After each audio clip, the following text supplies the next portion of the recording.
lam taf'alu walan taf'alu. Kalau kamu tidak bisa sekarang, nanti masa-masa berikutnya pasti lebih tidak bisa lagi. Maka ayat 88 surah Al-Isra menjelaskan, Qul la ini ijtama'atil insu wal jinnu ala ayyatu bimithli hadzal Qur'an la ya'tuna bimithlihi walau kana ba'dhum li ba'dhin dhahira. Kumpulkan, kata Allah, semua manusia, semua jenis jin, keluarkan seluruh kemampuannya untuk membuat seperti Al-Quran. Kata Allah, pasti la ya'tuna bimithli, pasti tidak bisa, walau kana ba'dhum li ba'dhin dhahira, walaupun satu sama lain saling bantu membantu, gotong royong dia kerja sama, tidak bisa juga. Berarti Al-Quran itu mukjizat. Kalau sesuatu yang luar biasa itu ada di tangan orang-orang yang soleh, namanya karomah. Karomah. Karomah itu diperoleh melalui mujahadah namanya, riyadhah. Tidak diperoleh gratis, tidak ada. Malam tidak tidur, tahajud terus, baca Quran terus, zikir terus. Nanti pada waktunya Allah berikan namanya wilayah, kewalian. Kalau sudah ada wilayah, Allah berikan namanya karomah, sesuatu yang luar biasa. Banyak itu kiai-kiai kita luar biasa itu, ya. Kiai siapa misalnya, Kiai Khalil ya, Bangkalan ya, sering diziarahi orang setiap hari, 6.000 7.000 yang ziarah. Meninggal tahun 66 yang lalu, Syekhana Khalil. Karomahnya luar biasa. Ada pasangan baru, pengantin baru di Surabaya, dia aslinya orang Madura. Ketika akad itu dia berikan istrinya hadiah, maharnya emas, kalung sama liontinnya, dipakailah sama perempuan itu. Dia mau ke Madura, belum ada Suramadu sekarang ini, masih sampan dulu kan, sampan kecil. Pergilah dia mau menyeberang. Ternyata karena goyang-goyang ombaknya, liontinnya jatuh, masuk ke dalam laut. Nangislah dia. Perempuan nangis sampai bengkak-bengkak matanya. Kata suaminya, nanti aku belikan yang baru, yang lebih besar lagi, lebih mahal lagi. Kata si perempuan itu, aku tidak mau yang lain kecuali yang itu. Bagaimana katanya?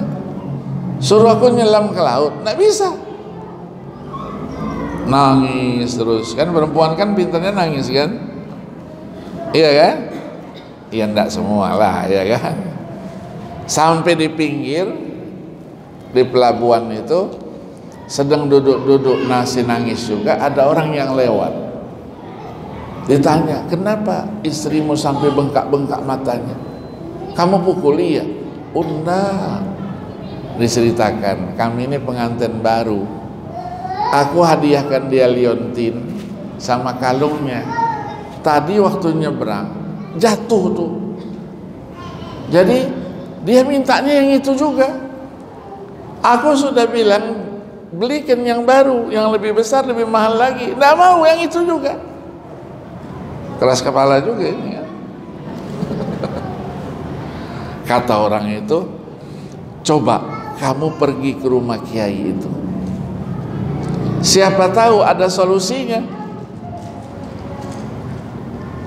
Orang itu terus pergi, diikuti nasihatnya, pergilah dia ke rumah Kiai Khalil, Allah yarham. Jadi tamu di situ, diterima oleh penjaganya itu. Silahkan katanya, kiainya ada, silahkan duduk di ruang tamu dulu. Masih nangis juga. Sudah di rumah kiai masih nangis juga. Kiai keluar. Begitu kiai keluar, kiai terus bilang, oh ini perempuan yang nangis-nangis minta kembali liontinnya. Kata suaminya, lah kita kan belum cerita, kita belum bertemu. Orang yang tadi ngasih tahu, dia sudah pergi kemana? Akhirnya ngaku, iya Pak Yai gitu. Itu namanya mukasyafah. Adik sudah dapat karomah, Allah berikan juga mukasyafah. Belum ngomong dia sudah tahu duluan. Iya, hebat kan? Tapi perjuangannya 6 tahun. Tidak tidur Kiai Khalil itu, tidak tidur dia sehingga mendapatkan karomah itu. Sudah katanya, kalau memang mau yang itu juga, tutup matanya. Tutup matanya, Kiai Khalil terus ke tangan belakangannya. Saya ambilkan ya. Nih, pakailah. Betul. Iya, betul enggak? Betul. Makasih Pak Yai, makasih. Udah jangan nangis lagi itu Pak Yai. Itu kiai yang punya wilayah, punya karomah. Kalau bukan kiai, jangan macam-macam. Ya, enggak punya karomah, gini-gini juga datang. Enggak dapat. Ya. Satu hari juga kiai ini dia mengundang orang makan. Hari Jumat, biasa kalau kiai-kiai ngundang orang makan hari Jumat ke rumahnya. Panggil, diundang orang semua. 700 sampai 800 orang. Rumah dia penuh, rumah tetangganya penuh. Motong kambingnya cuma 1 ekor. Dipanggil tukang masak, dipotonglah 1 wadah. Dilihat tamu banyak, tukang masaknya terus bilang sama Pak Kiai, Pak Kiai, dapur yang lain di mana Pak Kiai? Kata Pak Kiai, enggak ada, di sini aja. Ah, yang benar Pak Kiai, saya mau lari Pak Kiai, benjol kepala saya nanti. Saya tukang masak, orang enggak makan nanti. Oh begitu kata Pak Kiai, coba buka masakannya. Dibuka. Katanya tangannya dimasukkan ke dalam, dia baca sholawat. Sudah katanya, tutup. Nanti kalau sudah dibagikan nasi itu, ciduk nasinya jangan dilihat, ciduk saja. Ya, makasih Pak Yai. Ketika makan ciduk-ciduk semua. Selesai orang mulai pulang semua. Kiai datang. Gimana masakanmu, cukup enggak? Lah kata Pak Yai, enggak boleh dilihat. Sekarang buka, coba, masih enggak sisanya? Ternyata masih separuh. Itu namanya taksirul qalil, membanyakkan yang sedikit. Kalau di tangan Nabi namanya mukjizat. Nabi pernah begitu ketika perang Khandaq, perang Parit di Madinah itu. Ya. Nah, Al-Quran itu hebat berarti. Kalau hebat, pasti mudah untuk dibaca, mudah untuk dihafal, mudah untuk semuanya. Anak kecil saja, cucu-cucu saya, huruf Arabnya kadang-kadang tak tahu dia. Umur 3 tahun, diajarin baca Quran, surat-surat pendek itu, lancar aja, hurufnya belum tahu, metodenya tilawati juga ya di rumah, lancaran dia. Jid katanya, kakek katanya, saya sudah hafal nih surah apa, Al-Ghasyiyah. Al-Ghasyiyah Hal ataka haditsul ghasyiyah. Coba baca, lancar dia. Iya, tanya hurufnya enggak tahu dia. Itu kehebatan Al-Qur'an. Maka ketika Al-Qur'an turun, Jibril turun membawa wahyu, Nabi terus kumpulkan sahabatnya. Tadi Jibril turun, datang membawa ayat ini, membawa surat ini. Dibaca Nabi 2-3 kali. Ditanya, kalian sudah hafal semua? Sudah, kata. Padahal sebahagian besar mereka tidak tahu huruf Arab itu, tulis menulis tidak tahu, hafal langsung. Karena sampai Nabi ke Madinah, yang bisa baca dan tulis hanya 32 orang, yang lain tidak bisa. Berarti Al-Quran itu hebat, mudah dibaca, mudah juga untuk dihafal. Nah sekarang kita mau membaca Al-Quran. Membaca Al-Quran itu tidak sama dengan membaca kitab yang lain. Kita membaca Al-Quran harus talaqi wal musyafahah. Guru sebut A, I, U, mulutnya harus diikuti itu, dilihatin mulutnya, ya. Maka kalau orang yang ditutup sininya tidak bisa ngajar dia, gimana mau ngajarnya? Iya kan? Iya. Tapi dia pakai begitu, tidak usah urusan kita. Mau dipakai mau itu tidak urusan itu. Banyak pekerjaan kita yang lain kan. Tapi kalau dalam musabaqah tidak boleh. Musabaqah nasional yang ikut itu kebetulan pakai ini, tutup dia.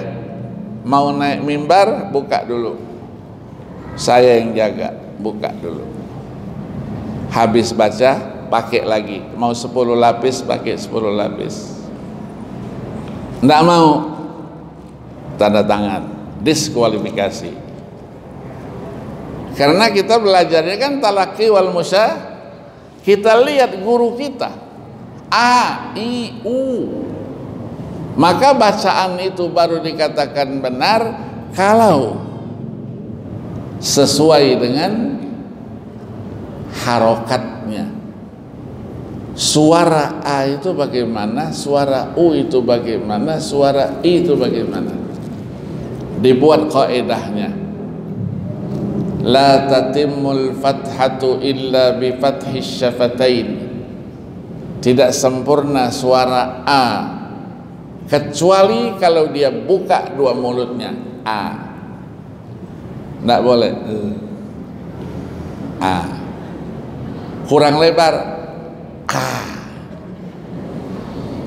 I, bagaimana suara I kasrah?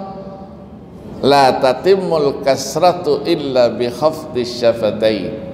I, bukan I, enggak. I, U, dhamma, la tatimul dhammatu illa bi dhammi syafatain. Bukan tarik mulutnya itu. Bukan ya. Nah kita ini bangsa Indonesia ini Allah berikan satu keistimewaan. Walaupun dialek kita beda-beda, tapi kalau sudah baca Quran hilang dialek itu. Ya, ada yang sulit nyebut zal dengan jim. Orang Jakarta ini diajarin idza jaa nasrullahi wal fath, ijaza nasrullahi wal fath. Diulang lagi sama gurunya. Idza ijazah.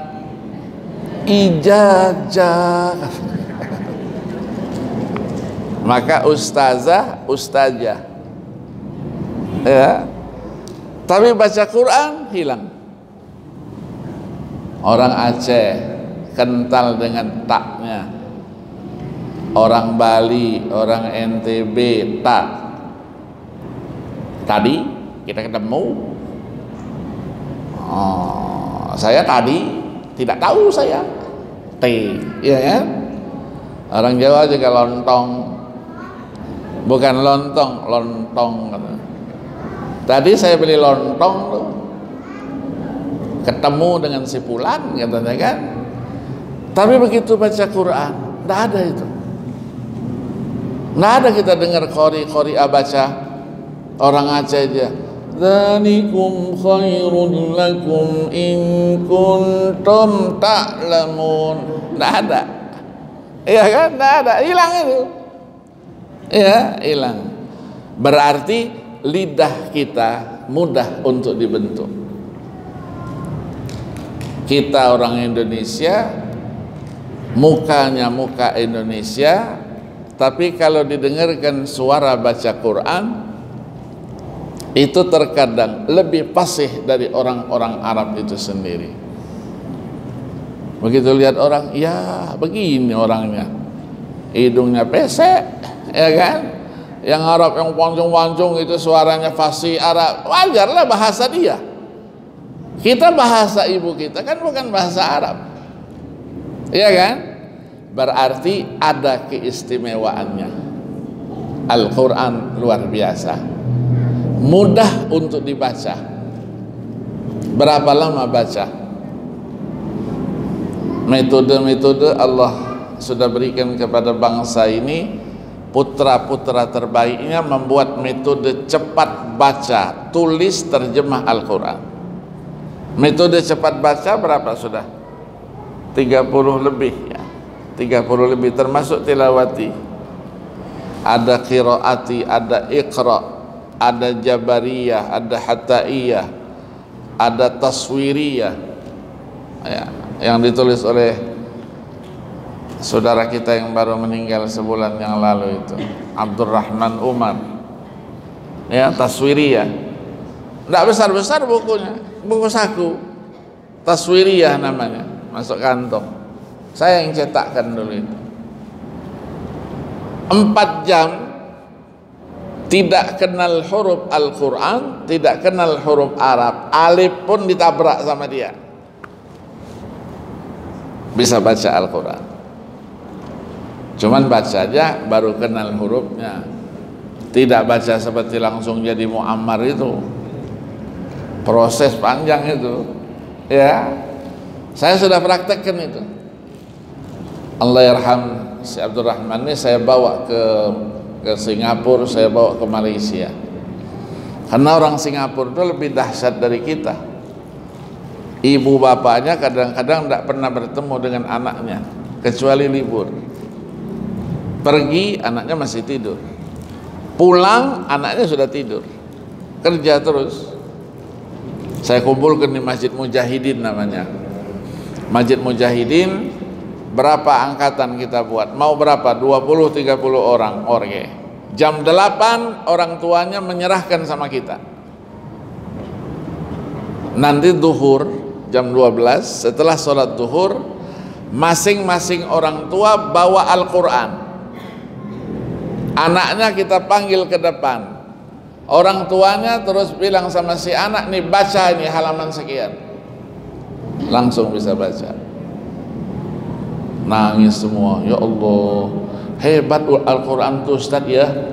Iyalah, dari dulu Al-Quran itu sudah hebat dari dulu, kita yang tidak kenal.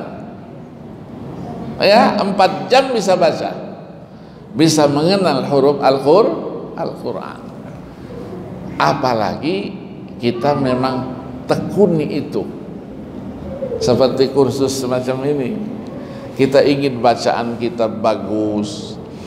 Kalau salah mengucapkan huruf Al-Quran, itu resikonya salah maknanya. Shin kita ganti sin, salah. Ya, ha kita ganti ha, salah. Karena bahasa Arab itu sensitif dia. Ya, kita juga sering mendengar orang pembawa acara ya, sering mau fasih dia. Bismillahirrahmanirrahim, bahasa Arab nih. Alhamdulillahi rabbil alamin, wassalatu wassalamu ala asrafil anbiya'i wal mursalin. Makin macam lagi, asrafil anbiya'i wal mursalin. Salah nak? Salah. Shin diganti sin, yang artinya Nabi itu paling mulia, jadinya paling boros. Atau mau terlalu fasih dia, tidak sin, tidak shin, tapi sod. Wassalatu wassalamu ala as. Mulutnya dianggapnya fasih, tapi begitu Al-Quran. Maka Al-Quran itu kalau ada bacaan yang salah, tulisan yang salah, segera dia terbongkarkan. Maka Allah katakan, inna nahnu nazzalna dzikra wa inna lahu, kami. Kenapa kami? Tidak aku. Kami yang turunkan Al-Quran, kami yang pelihara. Kenapa tidak aku yang turunkan Al-Quran, aku yang pelihara? Kenapa? Allah ngajarkan kepada kita, jangan sombong, hebat. Tapi hebatnya itu dari siapa? Dari Allah. Pinternya dari siapa? Allah. Kayanya dari siapa? Allah.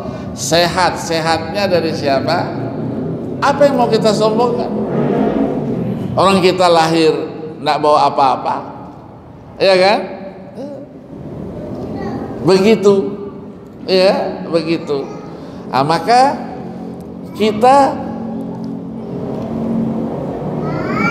mendengar lagi Allah muliakan yang hafal Quran. Kami di situ itu adalah dilibatkannya para penghafal Al-Quran untuk memelihara Al-Quran itu. Maka ada namanya Lajnah Tashih Al-Quran. Ada cetakan Al-Quran, salah pasti ketahuan. Mau dibuat model bagaimana, disembunyikan bagaimana, matanya orang yang hafal Quran, telinganya orang yang hafal Quran beda. Matanya itu seperti punya apa? Punya magnet. Ada tulisan salah, tit. Ada bacaan salah, tit. Goyang nih telinganya. Ya. Dalam rangka memelihara ini bukan dongeng. Saya kalau masuk masjid di mana saja, kaligrafi itu saya periksa itu tulisan. Masuk masjid kemana, di NTB, di Riau, di mana, sampai kemana-mana. Masuk masjid, Masya Allah, salahnya banyak banget. Saya panggil takmirnya, Bapak sini, siapa yang nulis ini? Ustadz, yang nulis ini juara kaligrafi nasional. Sudah pokoknya hebat itu. Saya bilang, mau kaligrafi internasional tidak ada urusan. Kalau tulisannya salah, salah. Karena banyak yang nulis bagus, tidak ngerti kaedahnya. Sementara Al-Quran ini ditulis dengan Rasam Utsmani. Dia bukan imla'i. Rasam ilmani, Rasam itu ilmunya sendiri lagi dari ilmu Al-Quran. Yang ngurusi tulis-tulisan itu. Ada alifnya, tidak ada alifnya, sendiri dia. Ya. Jadi Allah berikan kemuliaan yang membaca, yang menghafal. Orang yang membaca Al-Quran, dia tidak seperti membaca yang lain. Aku, kata Nabi, la aqulu alif lam mim harfun, wa innamal alifu harfun, wal lamu harfun, wal mimu harfun, likulli harfin hasanah, wal hasanah bi asyri amthalih. Aku tidak mengatakan, kata Nabi, alif lam mim itu satu huruf. Tapi alifnya satu, lamnya satu, mimnya satu. Setiap satu huruf satu kebajikan. Satu kebajikan dilipat gandakan 10, 100 sampai dengan 700 kebajikan. Jadi kalau kita baca buku biasa dengan Al-Quran, baca buku biasa satu halaman, tidak ada ayat-ayatnya, baca Al-Quran satu halaman, berapa banyak pahalanya?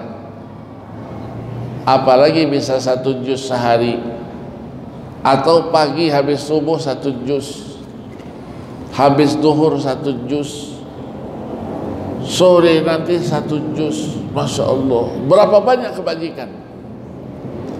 Tidak bisa lagi dihitung.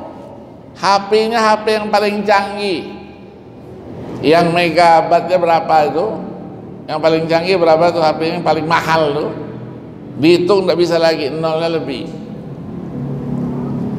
Ya, begitu juga yang menghafalnya.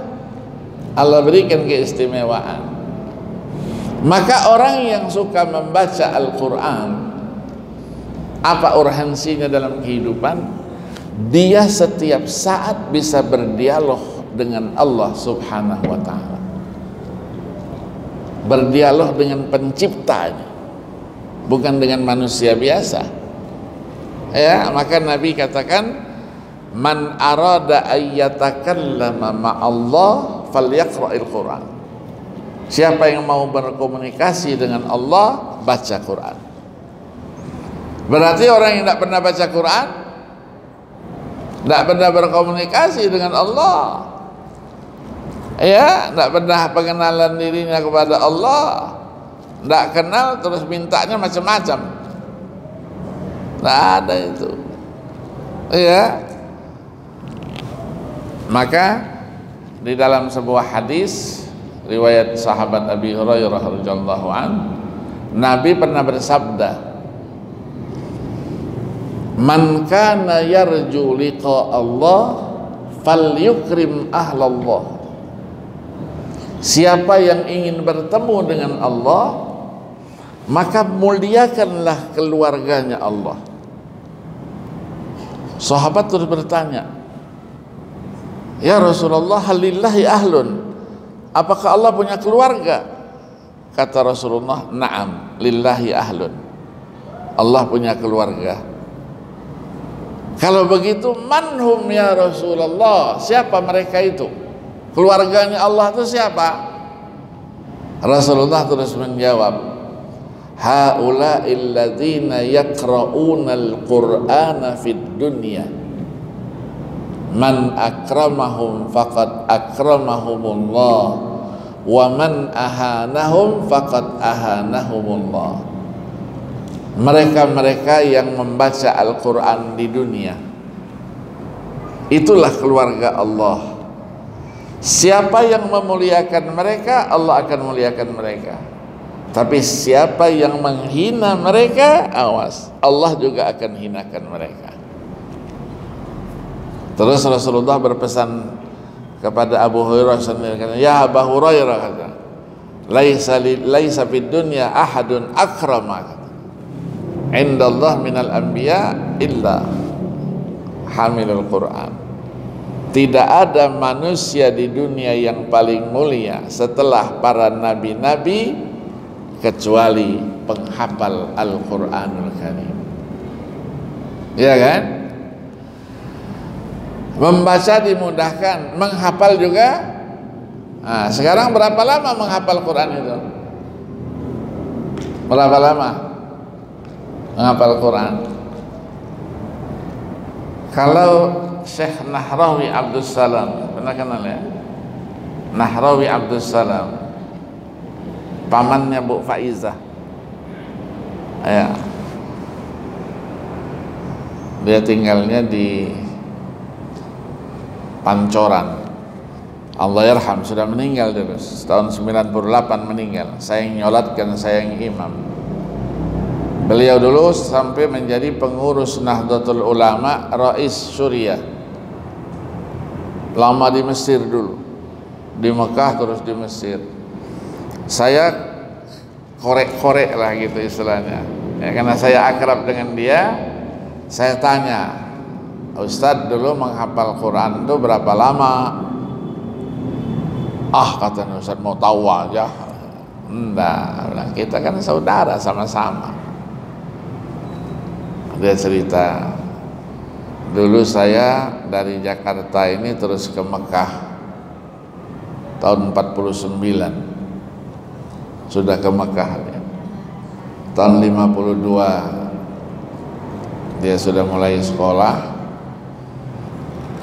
Dia menghafal Quran hanya 52 hari. 52 hari. Allah yarhamah. Ngapalnya di mana? Di Hijr Ismail. Di bawah Hijr Ismail itu. Terus Habib Ali bin Tahir Al-Haddad, Mufti Johor, dulu tinggal di Jakarta, menghafal Quran hanya 40 hari, 30 juz, bukan juz 30. Beda ya, beda, bukan juz 30 tapi 30. Jadi Allah mudahkan itu, ya Allah mudahkan. Nah, apa kemuliaannya? Kemuliaannya luar biasa. Orang yang hafal Quran itu, inna akramal ibadi indallah fi hadhihi dunya ba'dal anbiya al-ulama summa hamalatul Quran.